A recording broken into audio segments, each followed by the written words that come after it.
Assalamualaikum warahmatullahi wabarakatuh. Halo sahabat sejarah, selamat datang kembali di channel ini. Semoga kalian selalu dalam keadaan sehat dan penuh semangat. Sebelum kita memulai episode terakhir ini, izinkan saya menyampaikan permohonan maaf. Dalam episode sebelumnya, mungkin ada beberapa kata, istilah, maupun penyebutan tempat yang kurang tepat atau tidak sesuai dengan catatan sejarah. Kami tidak bermaksud menyesatkan, melainkan murni karena keterbatasan riset dan penyampaian. Terima kasih atas pengertiannya.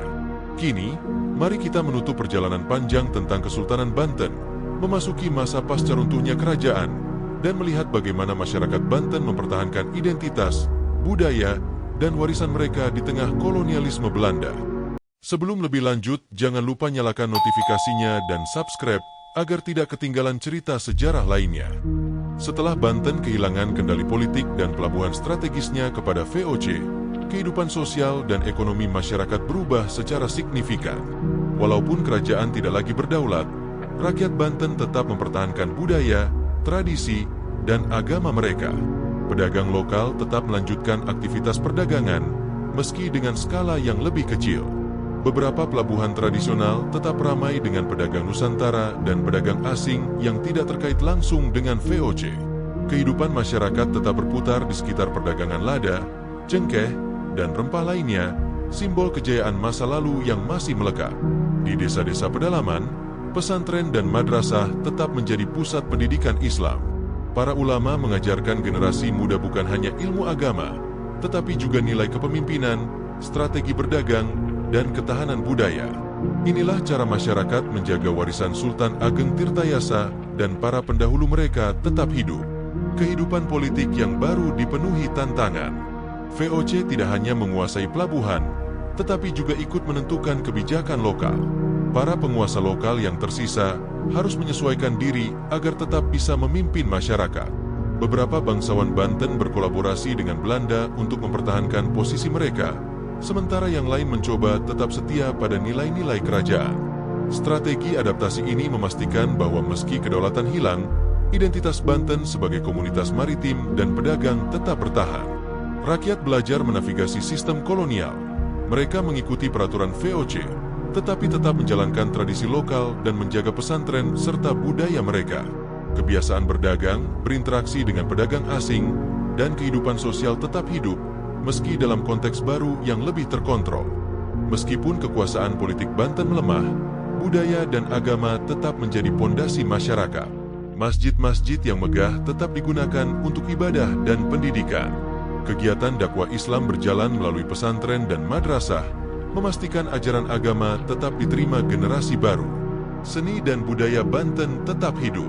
Tari-tarian tradisional, musik, kerajinan tangan, dan arsitektur khas Banten diteruskan oleh masyarakat.